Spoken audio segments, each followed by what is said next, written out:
Bonjour tout le monde, salam alaikum, comme professeur Bouki. Aujourd'hui, on va parler de la chirurgie du nez qu'on appelle la rhinoplastie. C'est quoi la rhinoplastie et pourquoi les gens viennent nous voir pour refaire leur nez? Donc c'est la question qu'on pose le plus souvent aux gens qui viennent nous voir en consultation parce que quelqu'un qui vient pour la chirurgie du nez peut cacher beaucoup de choses, il peut somatiser sur son nez. Et puis la question qui se pose, le pourquoi de cette chirurgie, pourquoi vous voulez changer votre nez? Et là on peut avoir plusieurs réponses. Soit, et c'est évident qu'il y a un problème respiratoire parce que le patient ou la patiente a déjà subi un traumatisme dans son enfance et pendant la croissance, il y a une déviation de la cloison, il y a une déviation du nez et là, il faut faire une chirurgie pour remettre la cloison et le nez en place pour permettre à la personne de respirer correctement. Sinon, c'est un problème d'harmonie entre le nez et le visage. C'est-à-dire, on peut avoir des nez masculins sur des visages féminins, le plus souvent, parce que c'est quelque chose d'héréditaire. Et là, normalement, on essaie de faire de la chirurgie pour réharmoniser le nez avec le visage. Le plus souvent, quand on voit le visage de quelqu'un, on voit un certain nombre d'angles qui nous permettent de dire est-ce que le nez est harmonieux avec le visage ou non. C'est l'angle entre le front et le nez, c'est l'angle nasofrontal. Quand il est très ouvert, ça veut dire que le nez est énorme. Quand il est très petit, ça veut dire que le nez est très petit par rapport au visage. Et puis l'angle entre la lèvre et le nez, et là on va voir c'est des nez tombants, avec des points tombants, ou des nez retroussés. Donc, et puis il y a des lignes qui partent des sourcils vers le nez, qu'on appelle les lignes de Chine, qui nous donnent normalement un nez harmonieux. Donc, c'est ce qui motive le plus souvent, c'est-à-dire la chirurgie du nez, un site pour donner, donc, comme je l'ai dit, une harmonie à son nez, de corriger ses angles et pour donner, parce que comme vous le savez, le nez est le centre du visage. Et il y a beaucoup de choses, vous connaissez l'histoire du nez, c'est-à-dire dans l'histoire culturelle, donc, comme le Cyrano de Bergerac, comme Hekayat Enf, donc dans la culture un petit peu marocaine, donc la place du nez au niveau du visage, et puis dans la culture, la culture aussi, donc quelle que soit la civilisation, la place du nez. Et puis le nez nous donne cette harmonie pour notre visage.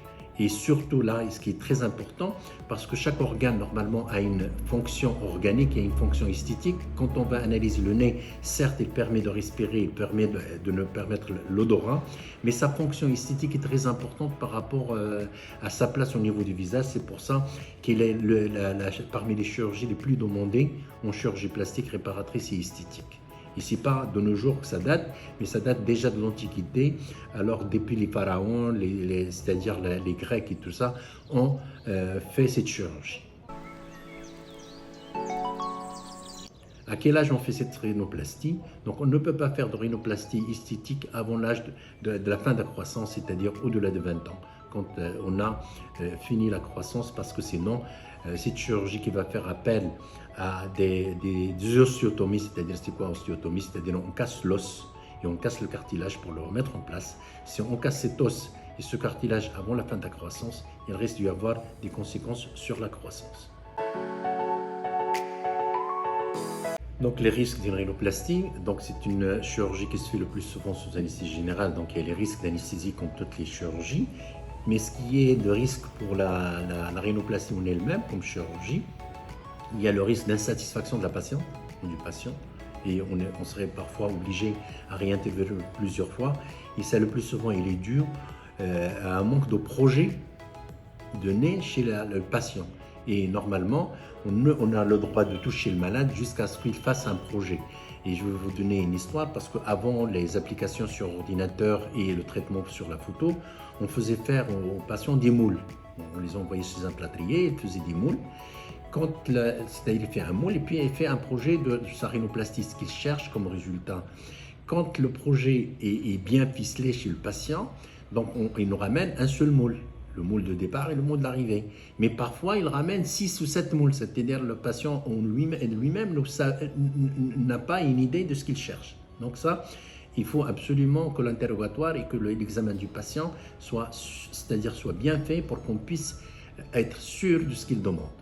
Parfois, donc il y a des risques aussi à ce qu'il y a des imperfectionnements au niveau parce que c'est des os et des cartilages qu'on coupe et tout ça, il peut y avoir des imperfectionnements et des irrégularités qu'il faut traiter secondairement. Il y a parfois des œdèmes qui peuvent persister des mois et des mois, voire des années. Donc on peut avoir des œdèmes des nez qui sont enflés pendant des mois et des années. Et le plus souvent, donc, ce qu'il y a comme complication, c'est surtout des imperfectionnements esthétiques, d'ordre esthétique, qui seront corrigés par une deuxième intervention chirurgicale. Comment se déroule une rhinoplastie? Donc la rhinoplastie, ça dépend de l'état du nez et du projet, c'est-à-dire du projet donc, escompté après la chirurgie. Il y a des gens qui demandent des rhinoplasties de réduction parce qu'ils ont des gros nez, il faut les réduire. Donc on fait des osteotomies, on fait des ablations de l'os, du cartilage pour réduire le nez. Il y a au contraire des nez d'augmentation, c'est-à-dire il y a des hypoplasies nasales, il faut rajouter des matériaux, c'est-à-dire comme le cartilage, comme l'os ou du silicone pour augmenter le nez. Il y a des nez, c'est-à-dire des demandes pour la pointe uniquement, pour diminuer le cartilage ou bien diminuer les orifices narinaires, ou bien remonter la pointe. Donc le déroulement diffère donc d'une indication à une autre. Le plus souvent, ça se fait sous anesthésie générale, avec une infiltration pour diminuer le saignement.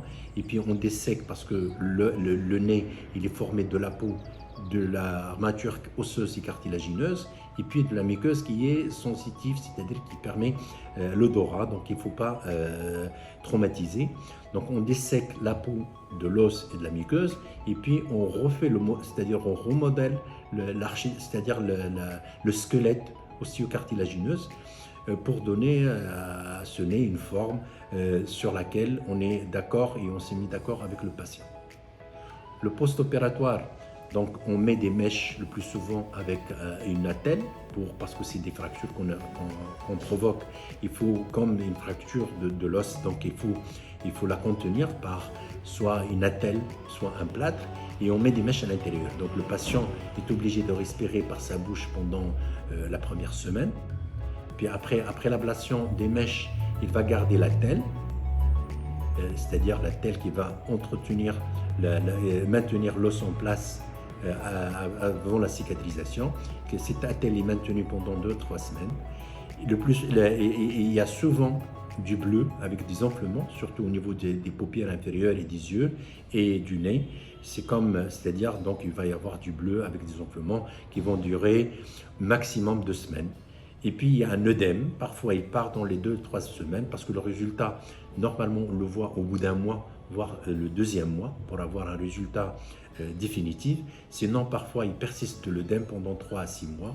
Et parfois, donc, il peut y avoir des petites irrégularités dont on avait parlé tout à l'heure, qui vont nécessiter une reprise chirurgicale au-delà de 6 mois, voire 1 an après la première chirurgie. Jusqu'à maintenant, on a parlé de la rhinoplastie chirurgicale, qui nécessite une anesthésie, donc une intervention chirurgicale avec toutes les conséquences dont on a parlé. Il y a aussi ce qu'on appelle la rhinoplastie médicale, c'est-à-dire c'est une rhinoplastie sans chirurgie. Comment ça se passe? Donc on fait des injections d'acide hyaluronique comme on a l'habitude d'utiliser au niveau du visage pour les rides et tout ça. Donc on peut harmoniser le nez en faisant des injections pour essayer de camoufler une bosse, de faire, faire traiter une pointe tombante et traiter l'arête nasale. Donc on peut traiter tout un nez, on peut faire tout un travail sur un nez uniquement par des injections d'acide hyaluronique pour redonner au nez une forme harmonieuse. Et malheureusement, cette technique ne dure pas plus de 6 mois à 8 mois, donc on est obligé de faire ces injections, donc le plus souvent à 8 mois d'intervalle. L'intérêt ou l'avantage, c'est-à-dire l'avantage de cette technique, c'est qu'il n'y a pas de bleu, il n'y a pas d'anesthésie et la personne peut être présentable le jour même de l'injection. Donc c'était Professeur Boukind, donc j'espère que cette vidéo vous a plu. Donc je suis en attente de vos idées, vos remarques et surtout vos idées pour les prochaines vidéos. Je vous dis au revoir à la semaine prochaine, même jour, même heure et à bientôt. Salam alaikum.